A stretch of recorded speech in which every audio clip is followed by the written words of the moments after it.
Hi, I'm Ken Howard, and welcome to the Gay Therapy LA podcast. Today, I'd like to share with you some ideas about two bottoms, two tops, a gay men's relationship dilemma. Now what?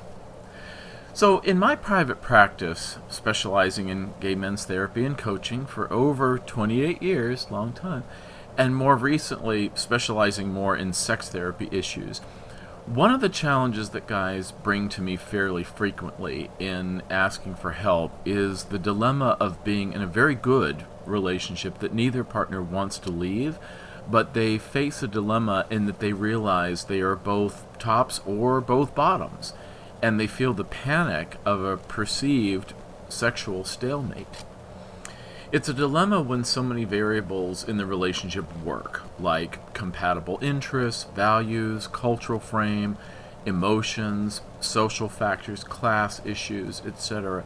But when it comes down to what they really like in terms of sexual play, needs, and satisfaction, they both either like penile stimulation as a top or anal stimulation as a bottom more. While there are many variations, such as being verse or, part of the second half, I think, of a coming out period for gay men often involves exploring whether they are primarily identifying as a top, orally or anally, or a bottom, and how they like to experience sexual stimulation. That's a part of enjoying your body, and really it's a part of quality of life, of enjoying your life.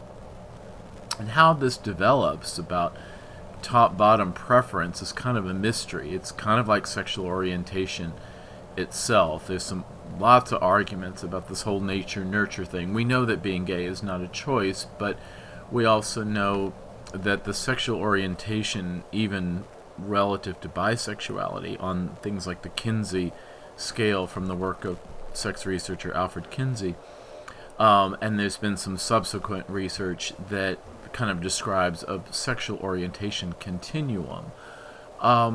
Nonetheless, for gay men, in our heart of hearts, among other organs, let's say, gay men know what turns them on and how they like to play with a partner. Really deep down, they know what they like.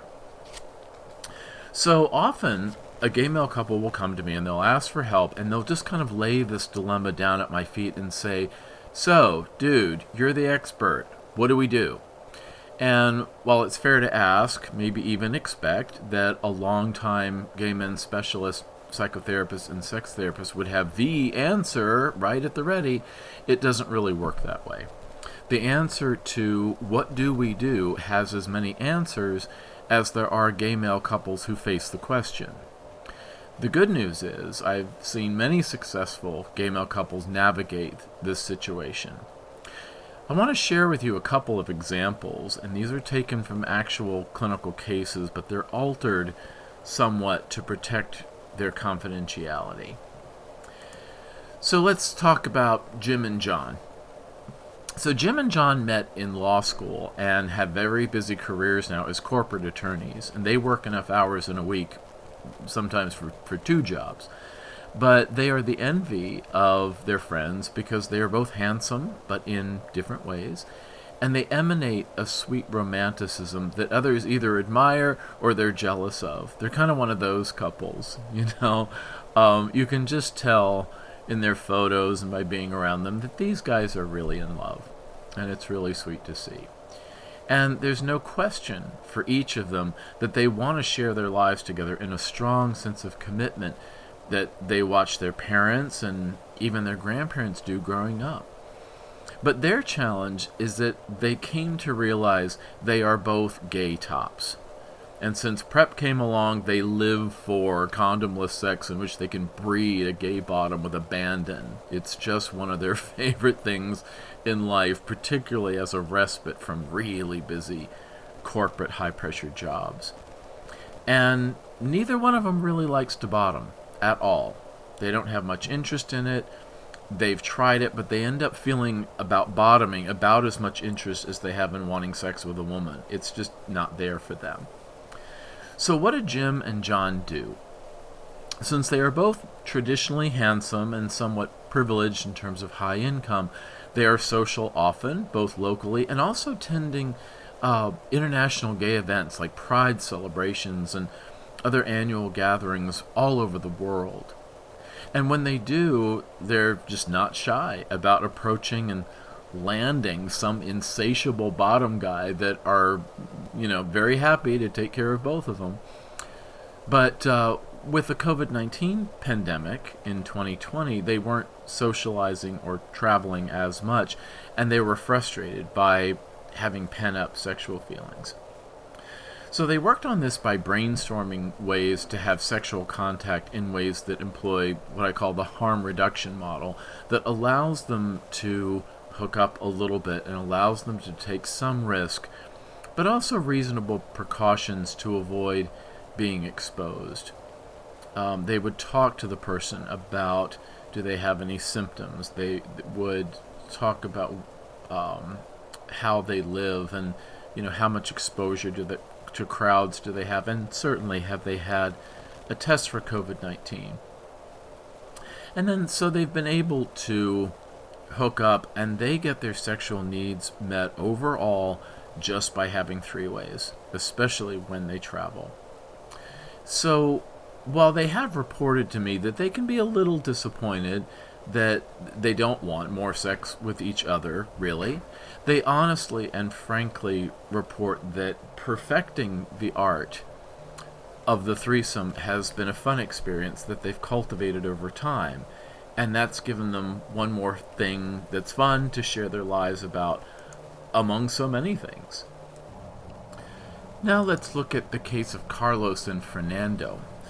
So Carlos and Fernando are primarily bottoms, but they are not comfortable yet having threesomes or any form of consensual non-monogamy, as they were raised in traditional Mexican Catholic families, and they see any sex outside their relationship as threatening and unwelcome. However, they are each open to exploring the idea of topping more. They came to me asking for help on how they can experiment with that, especially when Fernando is the older of the two at 48 and has reported some erectile dysfunction issues that might be related to some depression.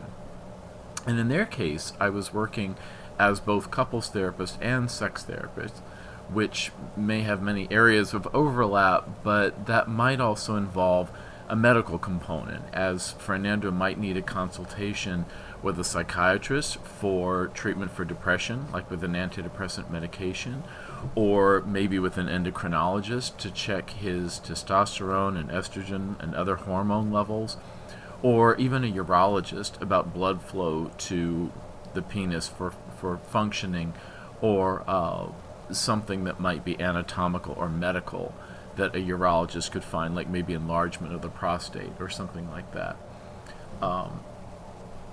So sometimes seeing how the other half lives in terms of top-bottom sexual roles is an acquired taste and needs a relaxed atmosphere of expectation-free experimentation between the partners to see what might be possible in expanding their sexual repertoire.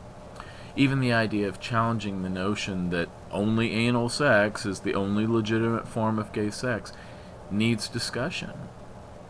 I recently worked with a widower who was with a partner for over 30 years, and they relied heavily on oral sex and cuddling, and neither one was all that invested in either top or bottom roles in anal sex. In fact, some of the work from my colleague near Detroit, Joe Court, has shown that a good percentage of gay male couples don't necessarily have anal sex, and this is something that deserves more validation as an option for the gay male couples who feel that way. It's an important existential radical acceptance in life that not all variables will be perfect in a relationship. We might not like a certain part of ourselves, but we learn to accept that and accept ourselves as a package deal. And we might do that with partners too, even partners that we love and stay with. We might value our own relationships very much, certainly enough to stay in them, but they might not always be perfect sexually. And if they are at first, they might not be sustained this way. It's important in relationships to be prepared that change and compromise over the many years that a relationship can unfold is a constant, and there is no set it and forget it when it comes to two or even more people who engage in an emotional, sexual, social, and domestic relationship. Staying open to expressing your feelings, identifying and evaluating practical problem-solving options, and getting the help you need from the right professionals are all parts of making your relationship last, theoretically, a lifetime. It's important not to let temporary setbacks, questions, or dilemmas make you feel hopeless about having a future with a partner you love. In most cases, it's just compassionately exploring together what feels right for you, even if your solution wouldn't work for any other gay male couple but yourselves. So if you'd like some customized help for your situation from an experienced couples therapist and sex therapist who isn't afraid to say that they work with gay men almost exclusively, I would be honored to help you. Just email me at ken@gaytherapyla.com or call or text my cell in the United States at 310-339-5778. That's 310-339-5778. Or you can visit my website, which I encourage you to do for blog articles and information about all kinds of services that I and my associates do at Gay Therapy LA, and that's just visiting gaytherapyla.com. Thanks, and I'll see you next time.